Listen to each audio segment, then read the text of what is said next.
Hello everyone, this is नाज फातिमा। और इस चैनल पे मैं नीट के स्टूडेंट्स और 11th-12th के स्टूडेंट्स को बायोलॉजी पढ़ाऊंगी। जो भी लेक्चर्स हम कंप्लीट करेंगे उसी से रिलेटेड नोट्स और डीपीपीज आपको टेलीग्राम चैनल पे मिल जाएगा। हैंड रिटन नोट्स है, बहुत सारे बच्चों हैंड रिटन नोट्स प्रेफर करते हैं कि अगर नोट्स मिल जाए तो वो वहाँ पे आपको प्रोवाइड कराया जाएगा। बाकी अगर आप लेक्चर के साथ साथ नोट्स बनाओगे तो मतलब थोड़ा सा और ईजी हो जाएगा आपको शायद लर्न करने में, वरना नोट्स मैं आपको प्रोवाइड करा रही हूँ, डीपीपी आपको वहां पे प्रोवाइड करा रही हूँ। तो जो पहला चैप्टर है हमारा वो है the living world. The living world में एनसीईआरटी में जो फर्स्ट पेज है उस पे लिविंग वर्ल्ड की थोड़ी सी तारीफ करी गई है कि बहुत ज़्यादा वंडरफुल है, माउंटेन्स है, चिर्पिंग बर्ड्स है, गैलोपिंग हॉर्सेस है, यही सब ठीक है। फिर उसके बाद एक लाइन आता है the ecological conflicts and cooperation, यानी कि जो भी अपोजिशन हो रही है और कॉपरेशन हो रही है किसके बीच में, मेंबर्स ऑफ अ पॉपुलेशन के बीच में, या फिर पॉपुलेशंस के बीच में, या फिर द मॉलिक्यूलर ट्रैफिक्स यानी कि केमिकल रिएक्शंस। ये इन सब के बीच में जो कॉपरेशन और अपोजिशन हो रही है ये हमें ये चीज सोचने पे मजबूर कर देती है कि आखिरकार लाइफ क्या है। उसके बाद कहते हैं कि जो ये लाइफ क्या है, ये इसी में दो क्वेश्चंस आपके छुपे हुए हैं, जैसे कि लाइफ क्या है या तो फिर लाइफ का पर्पस क्या है। तो साइंटिस्ट कहते हैं हम सिर्फ हमारा पर्पस जो है वो यही है कि लाइफ क्या है ये बताना। ठीक है, यही है एनसीईआरटी के फर्स्ट पेज में। उसके बाद आपका एक टॉपिक कुछ टर्म्स हम पढ़ेंगे जैसे कि पॉपुलेशन। पॉपुलेशन क्या होता है, मेंबर्स ऑफ सेम स्पीशीज, यानी कि जैसे कि ये देखो एग्जाम्पल, ये हो गया ह्यूमन, सेम स्पीशीज है तो ये पूरा ह्यूमन का जो मेंबर एक ग्रुप बना रहा है, ह्यूमन ह्यूमन ह्यूमन जो एक ग्रुप बना रहा है इसको बोलेंगे पॉपुलेशन। जैसे कि ये हो गई डॉग्स, डॉग्स बहुत सारे डॉग्स है तो ये डॉग की पॉपुलेशन हो गई, और ये क्या हो गई, कैट की पॉपुलेशन होगी। अगर हम एक से ज्यादा पॉपुलेशन को मिलाएंगे तो फिर बनती है community. Population is clear, community is clear. अब जो नेक्स्ट थिंग है वो क्या है, व्हाट इज स्पीशीज। स्पीशीज क्या होता है, स्पीशीज की डेफिनेशन अर्नेस्ट मेयर ने दी थी। Species organism that can interbreed and produce fertile offspring, यानी कि वो ऑर्गेनिजम्स, स्पीशीज क्या होती है, वो ऑर्गेनिज्म जो कि इंटरब्रीड करके फर्टाइल ऑफस्प्रिंग प्रोड्यूस करेंगे उनको क्या बोलेंगे, स्पीशीज बोलेंगे। और जो ये वाला कॉन्सेप्ट था इसको बोलते हैं बायोलॉजिकल कॉन्सेप्ट ऑफ स्पीशीज। किसने दिया था ये कॉन्सेप्ट, अर्नेस्ट मेयर ने। अब देखो एग्जाम्पल देखो, जो जब हॉर्स और डोंकी की मीटिंग कराई गई, इंटरब्रीड करा उन्होंने, तो फिर जो प्रोजेनी आई वो mule I, that was infertile. इसका मतलब क्या है कि जो हॉर्स और डोंकी है वो अलग अलग स्पीशीज है।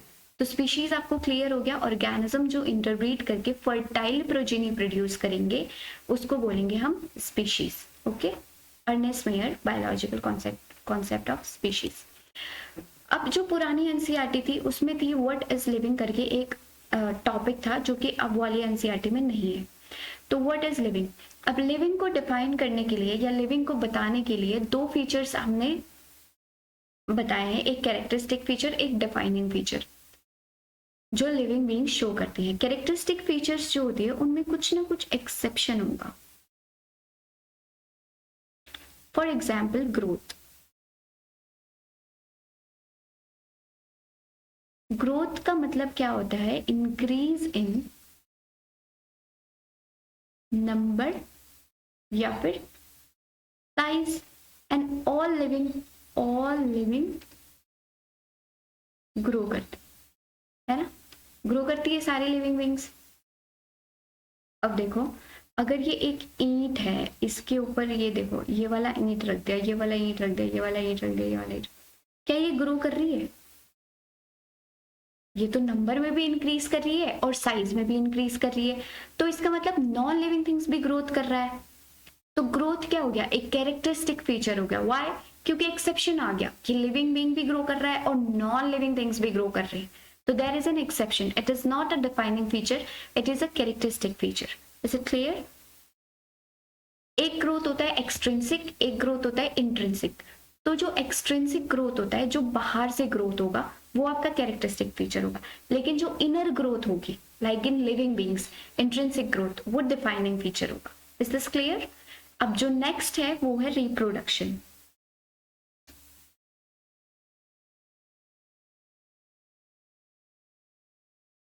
नो डाउट कि कोई भी नॉन लिविंग थिंग्स रिप्रोड्यूस नहीं करेगा, बट एक्सेप्शन क्या है? बहुत सारे लिविंग बीइंग्स भी है जो कि रिप्रोड्यूस नहीं करेंगे, जैसे कि म्यूल, इनफर्टाइल ह्यूमन, या फिर कोई भी लिविंग बीइंग्स, एंड ड्रोन या वर्कर बीज डू नॉट रिप्रोड्यूस, है ना। म्यूल, इनफर्टाइल कपल, ड्रोन बीज, ये सब रिप्रोड्यूस नहीं करते, तो रिप्रोडक्शन क्या हुआ? एक डिफाइनिंग फीचर नहीं हुआ। अब आ जाओ डिफाइनिंग फीचर्स पे। डिफाइनिंग फीचर्स वो होंगी, all living beings will show this.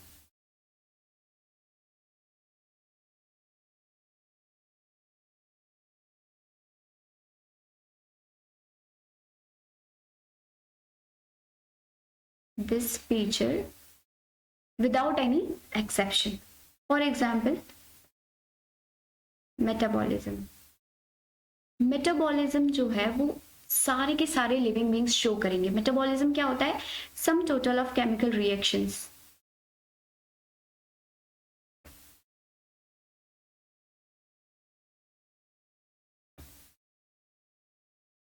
In living body.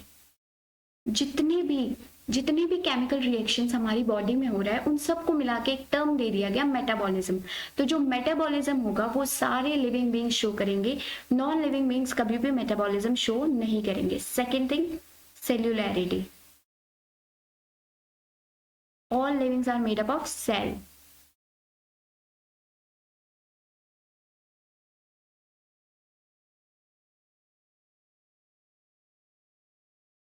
जितने भी लिविंग बीइंग्स हैं वो किससे बने हुए हैं? सेल से बने हुए। नॉन लिविंग बीइंग्स तो नहीं बना हुआ है, ये पेन तो नहीं बना हुआ है सेल से। नेक्स्ट इज कॉन्शियसनेस, यानी कि respond to external stimuli. External stimulus को रिस्पॉन्ड करने को हम कॉन्शियसनेस कहते हैं। अगर इस पे कोई गर्म चीज रख दूं इस पेन पे, क्या ये रिस्पॉन्ड करेगा? बारिश में रख दूं, रिस्पॉन्ड करेगा? अगर मेरा हाथ कहीं गर्म चीज पे लग जाता है या कोई इंसेक्ट इसे काटेगा, will it respond? No, but you will respond. एक लिविंग क्रिएचर रिस्पॉन्ड करेगा उस चीज को। इसको बोलते हैं कॉन्शियसनेस, जो अपने इन्वायरमेंट के कॉन्शियस है या फिर जो भी एक्सटर्नल स्टिमुलस होगा उन सब के लिए कॉन्शियसनेस होगा। तो ये हो गई सारी डिफाइनिंग फीचर्स। और एक और आएगा इसमें, इंट्रिंसिक ग्रोथ, जो मैंने आपको पहले बताया। ठीक है, तो अब जो हमारा चैप्टर है वो यहां से स्टार्ट हो रहा है, डाइवर्सिटी इन लिविंग वर्ल्ड से। अब न्यू एनसीईआरटी के अकॉर्डिंग, तो what do you understand by diversity? Diversity means variety, and biodiversity, biodiversity means variety in living.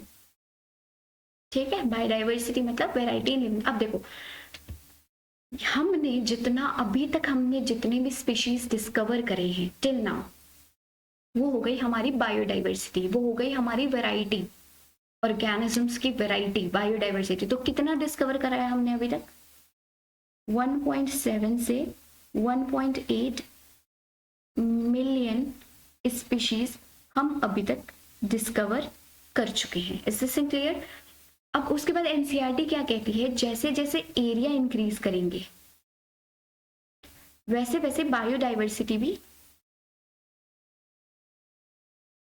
क्या करेगी? इंक्रीज करेगी। अब इतने सारे ऑर्गेनिजम्स हो गए, इतने सारे ऑर्गेनिजम्स हो गए, इन सबको पढ़ने में कितनी सारी मुश्किल आएगी, आएगी, प्रॉब्लम तो आएगी। इतने सारे 1.7 से 1.8 मिलियन स्पीशीज इस वर्ल्ड में है, हमने डिस्कवर कर चुके हैं, अभी कितना और डिस्कवर करना है। तो फिर इन सबको पढ़ने के लिए क्या आएगी? प्रॉब्लम तो आएगी। तो फिर क्या करें? और सेकेंड थिंग, प्रॉब्लम तो आएगी, तो फिर और दूसरी चीज, इन सबके नेम्स, नेमिंग, अलग अलग लोकेशंस, अलग अलग कंट्रीज, हर किसी की अलग अलग लैंग्वेज है, हर किसी अलग अलग रीजन्स में। तो क्या होगा? नेमिंग करने के लिए प्रॉब्लम आ गई। तो इन सबको मतलब इस चीज की प्रॉब्लम ना आए, या फिर पढ़ने में साइंटिस्ट को प्रॉब्लम ना हो, हमें प्रॉब्लम ना हो, तो हर एक स्पीशीज को एक नाम दिया गया, साइंटिफिक नेम्स, नॉमेनक्लेचर करी गई उनकी, और क्या दिया गया? साइंटिफिक नेम्स, यानी कि उनकी क्या करी गई? नॉमेनक्लेचर। अगर नॉमेनक्लेचर की बात करो तो प्लांट्स के लिए कौन करता है? ICBN, international code of botanical nomenclature. Okay, and for animals?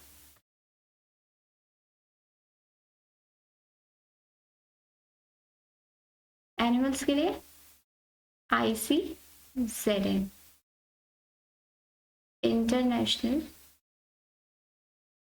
Code of zoological nomenclature. Nomenclature की करने की जरूरत क्यों पड़ी? जैसे कि एग्जाम्पल देती हूँ, मैंगो को यहाँ पे तो आम बोलते हैं, लेकिन if you will go in Argentina तो मनी को क्या बोलते हैं? मैंगो। कंफ्यूजन तो क्रिएट हो गई इस चीज से। तो इसलिए इस कंफ्यूजन को ना क्रिएट हो, ये सब ना क्रिएट हो, तो हर एक ऑर्गेनिज्म को एक साइंटिफिक नेम दिया गया है, और ये भी इंश्योर करा गया है कि किसी ऑर्गेनिज्म के दो साइंटिफिक नेम ना हो, या फिर किसी दो ऑर्गेनिज्म के एक जैसे साइंटिफिक नेम्स नहीं है। क्लियर है? तो अब जो नॉमेनक्लेचर हो गया, ये हो गया डिफरेंट डिफरेंट टाइप्स का, पॉलिनोमियल नॉमेनक्लेचर, ट्राइनोमियल नॉमेनक्लेचर। हमारे जो सिलेबस में है वो है बाइनोमियल नॉमेनक्लेचर।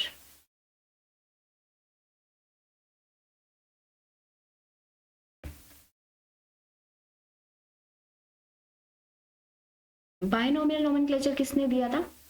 कैरलस लीनियस ने। कैरलस लीनियस ने बाइनोमियल नॉमेनक्लेचर दिया था। इन्होंने क्या करा है, देखो,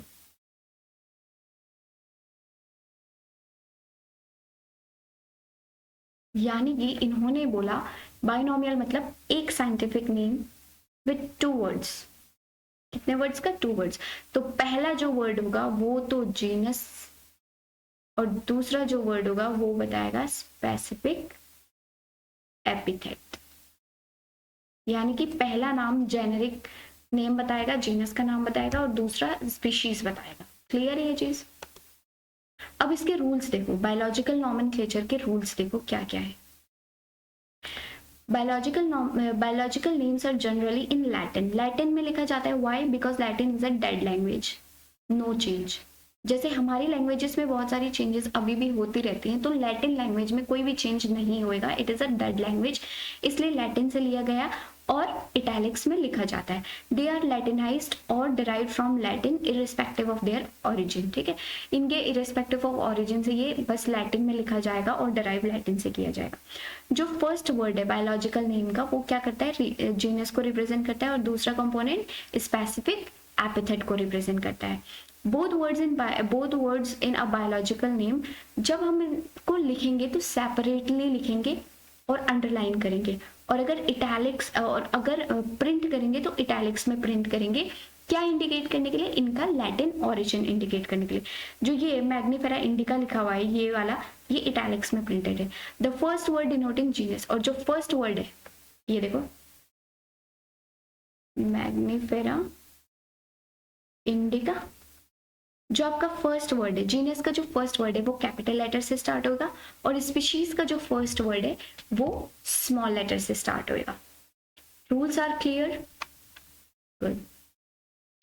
now classification. What is classification?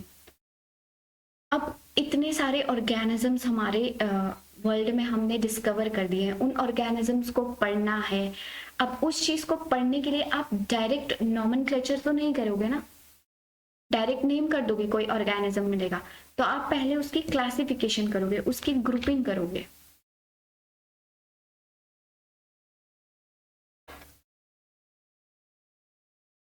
उसकी ग्रुपिंग करोगे यानी कि उसके कैरेक्टर्स देखोगे, उसके बाद आप उसको एक कैटेगरी में डाल दोगे। अच्छा ये है, जैसे कि आपको एक ऑर्गेनिज्म मिला, आपने देखा कि ये ऑर्गेनिज्म, आपने उस ऑर्गेनिज्म को देखा, आपने उसके कैरेक्टर्स देखे, तो फिर देखो यहाँ पे CICN, जब भी आपको एक ऑर्गेनिज्म मिलता है सबसे पहले आप उसकी कैरेक्टराइजेशन करेंगे।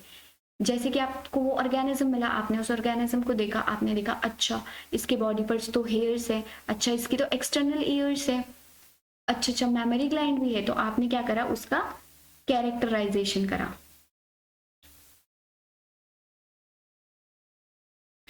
फिर आप क्या करोगे? फिर आप उसे आइडेंटिफाई करोगे। आइडेंटिफाई जब आप उसे करोगे तो आप क्या देखोगे कि क्या बोलते हैं ये मैमल्स है। उसके बाद आप इसकी क्लासिफिकेशन करोगे कि आप इसको कहाँ डालोगे? मैमल्स वाले ग्रुप में डालोगे, एनिमेलिया किंगडम में डालोगे, इस तरह से। एंड आफ्टर दैट आप इसका नॉमेनक्लेचर करोगे। तो क्लासिफिकेशन क्लियर है। ग्रुपिंग करना, किसी चीज को उसके कैरेक्टर्स को देख के उसको एक कन्वीनियंट कैटेगरी में डाल दिया कि ये चीज है, क्लासिफिकेशन क्लियर है। और उसको करने से पहले की भी जो जितने भी वो चीजें हैं वो बता दी गई है। अब उसके बाद जैसे कि ये एक अब देखो टेक्सा क्या होता है।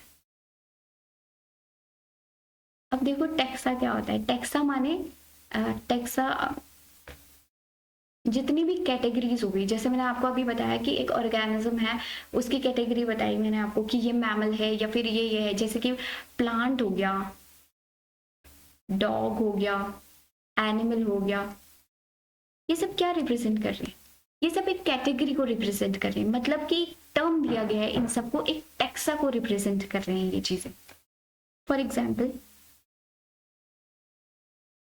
टेक्सा एट सेम लेवल, मतलब कि जैसे मैंने आपको बोला मैमल्स और इंसेक्ट्स, ये दोनों क्या है? अलग अलग कैटेगरीज है ना। अब टेक्सा सेम लेवल पे कैसे हैं ये लोग? क्योंकि मैमल क्या है? क्लास है, और इंसेक्ट भी क्या है? क्लास है। तो ये दोनों क्या रिप्रेजेंट करें? क्लास को। तो ये हुआ ना टेक्सा एट सेम लेवल, जो कैटेगरीज थी इनकी वो एक सेम लेवल को डिस्क्राइब कर रही है, एक सेम टेक्सा को रिप्रेजेंट कर रही है, दैट इज क्लास। तो टेक्सा कुछ भी हो सकता है आपका, इंसेक्ट हो गया, एनिमल हो गया, मैमल हो गया, प्लांट हो गया, डॉग हो गया, कैट, वीट, कुछ भी टेक्सा हो सकता है जो कि एक कैटेगरी को रिप्रेजेंट करेंगे। इसके बाद अगर टेक्सा एट डिफरेंट लेवल की बात करते हैं, क्या बात करेंगे? अब टेक्सा एट डिफरेंट लेवल। अब हम देखेंगे taxa at different level, at different level, जैसे कि इंसेक्ट और एनिमेलिया। तो क्या हुआ? इंसेक्ट क्या हो गई? क्लास हो गई, एनिमिलिया क्या हो गई, किंगडम हो गई। तो ये दोनों क्या करे, अलग अलग लेवल को रिप्रेजेंट कर रहे हैं ना, है तो ये टेक्सा, ये भी टेक्सा है। टेक्सा क्लियर हो गया। कोई भी कैटेगरी पे रिप्रेजेंट करोगे आप उसको क्या बोलेंगे, उसे टेक्सा बोलेंगे। कोई भी चीज किसी भी कैटेगरी को रिप्रेजेंट करते। तो अब इसी पे अब नेक्स्ट जो हमारा टॉपिक है वो है taxonomy. What is taxonomy? Taxonomy होती है अरेंजमेंट।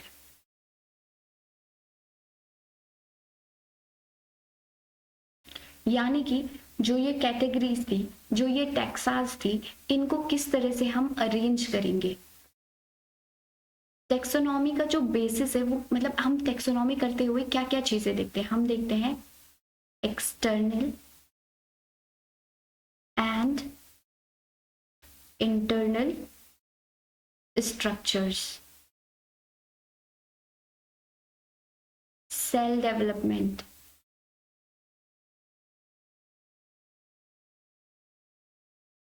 उनकी इकोलॉजिकल इंफॉर्मेशंस,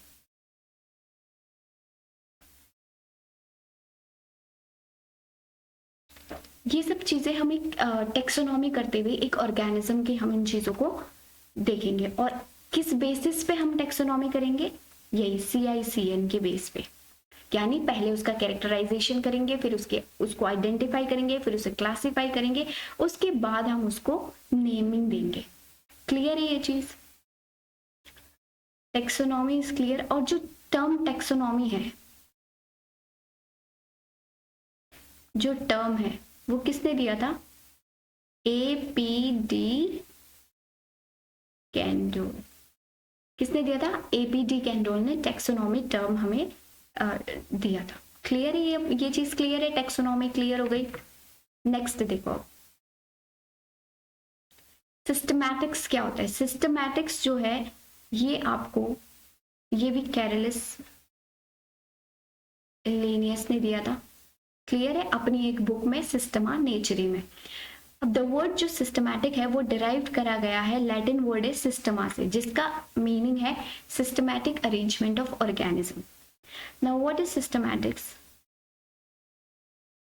सिस्टमैटिक्स क्या क्या इंक्लूड करता है? सबसे पहले सिस्टमैटिक्स CICN इंक्लूड करेगा, कैरेक्टराइजेशन, आइडेंटिफिकेशन, क्लासिफिकेशन और नॉमेनक्लेचर, प्लस इवोल्यूशनरी रिलेशनशिप्स। यानी कि जो सिस्टमैटिक्स है वो क्या करेगा, जो जितना भी टेक्सोनॉमी का पार्ट था वो चीज भी कवर करेगा सिस्टमैटिक्स, उसके साथ साथ इवोल्यूशनरी रिलेशनशिप्स। यानी कि कोई भी ऑर्गेनिज्म है उसका एंसेस्टर्स भी देखेगा, अच्छा ये इससे मिला हुआ, ये इसके एंसेस्टर्स ये थे, वो रिलेशनशिप्स भी सिस्टमैटिक्स कंसीडर करेगा। तो ये सिस्टमैटिक्स था। लीनियस ने इस टर्म को, लीनियस ने ये दिया था अपनी बुक सिस्टमा नेचुरी में, पब्लिश करा गया था। सिस्टमा टर्म का मतलब होता है एक सिस्टमैटिक अरेंजमेंट ऑर्गेनिजम्स का। Is this thing is clear? अब जो नेक्स्ट थिंग हमारे इसमें आएगा वो है टेक्सोनॉमिक कैटेगरीज। तो टेक्सोनॉमिक कैटेगरीज क्या होता है, उससे पहले सबसे पहले हम समझते हैं taxonomic hierarchy. What is taxonomic hierarchy? यानी कि जैसे कि ये हो गई सीढ़ियां, ये क्या हो गई, ये तो हो गई हायरार्की। ये जो सीढ़ियां हो गई ये क्या होगी, हायरार्की। ये जो अरेंजमेंट हो गई ये क्या होगी, हायरार्की। लेकिन जो इसमें एक एक ये स्टेप्स हो गई, लेकिन जो इसमें एक एक जो स्टेप है, एक एक स्टेप, ये किसको रिप्रेजेंट करेगा, कैटेगरी को। किसको रिप्रेजेंट करेगा, रैंक को। और किसको रिप्रेजेंट करेगा, टैक्सा को। तो जो टेक्सोनॉमी की जो बेसिक यूनिट है, जो स्मॉलेस्ट यूनिट है, वो आपकी रैंक, टैक्सा या फिर कैटेगरी होगी। Is this thing clear? इस तरह से हायरार्कियल अरेंजमेंट होगी। अब देखो, these taxonomic groups and categories are distinct biological entities, not merely morphological aggregates. मतलब कि जो ये टेक्सोनॉमिक ग्रुप्स या कैटेगरीज जो हमने डिस्क्राइब करी है, तो ये सिर्फ मॉर्फोलॉजिकल एग्रीगेट्स नहीं है। यानी कि सिर्फ और सिर्फ इनकी मॉर्फोलॉजी देख के हमने इनको ग्रुपिंग नहीं करी है। हमने क्या क्या देखा था, इनका एक्सटर्नल इंटरनल स्ट्रक्चर देखा था, सेल डेवलपमेंट देखा था, इनका इकोलॉजिकल इंफॉर्मेशन देखा था। ये सारी चीजें हम देख के उसके बाद हमने इनकी ग्रुपिंग करी है, ना कि डायरेक्टली इनकी मॉर्फोलॉजी को देख के हमने ग्रुपिंग करी। अब ये देखो, ये हो गई हमारी टेक्सोनॉमिकल हायरार्की, और हर एक क्या हो गया, कैटेगरी, रैंक या फिर टैक्सा। तो इसको लर्न करने का सबको पता है कि पॉट क्लीन और family cat sick, keep pot clean और family cats sick, everybody knows this mnemonic. तो अब देखो, जो स्पीशीज हो गई, क्या हो गई, जो स्पीशीज हो गई हमारी, वो स्मॉलेस्ट यूनिट है इस कैटेगरी का। 7 ऑब्लिगेट कैटेगरीज हमारे पास हैं। कितने हैं? 7 ऑब्लिगेट कैटेगरीज होती हैं। और क्या बोलते हैं, और भी हो सकती है, और भी हो सकती हैं, बट जो कंपलसरी है, ऑब्लिगेट है, वो क्या है, 7 है।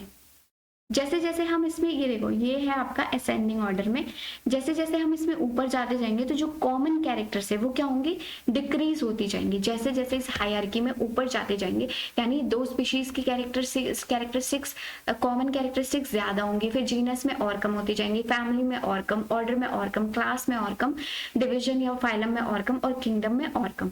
This thing is clear. तो कॉमन कैरेक्टर जैसे जैसे ऊपर की तरफ जाएंगे डिक्रीज होती जाएगी। जीनस,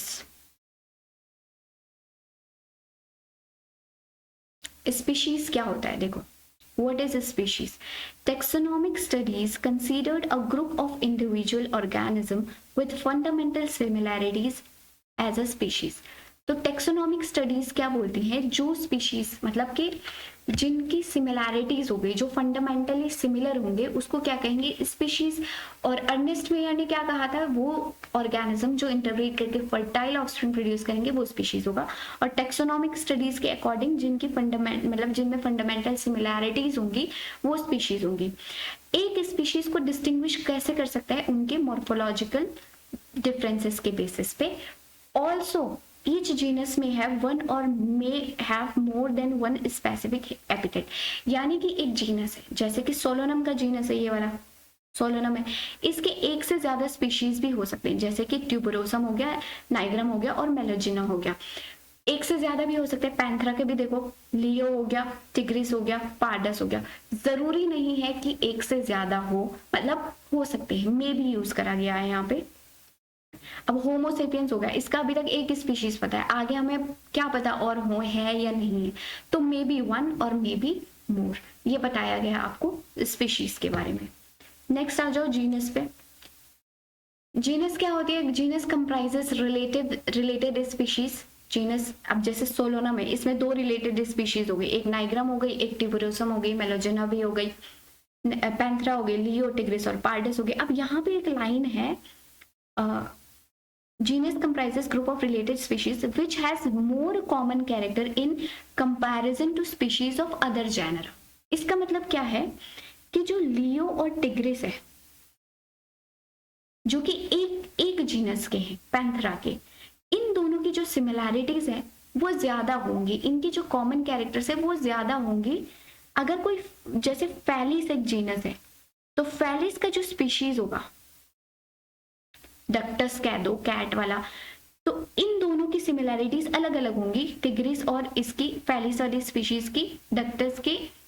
क्यों? क्योंकि इनके जीनस अलग अलग है। और लियो और टिग्रिस की स्पीशीज की जो सिमिलैरिटीज है वो सेम, मतलब जो इनके कॉमन कैरेक्टर्स है वो ज्यादा होंगे। क्यों? क्योंकि ये एक ही जीनस की स्पीशीज है, ये बताया गया है इसमें।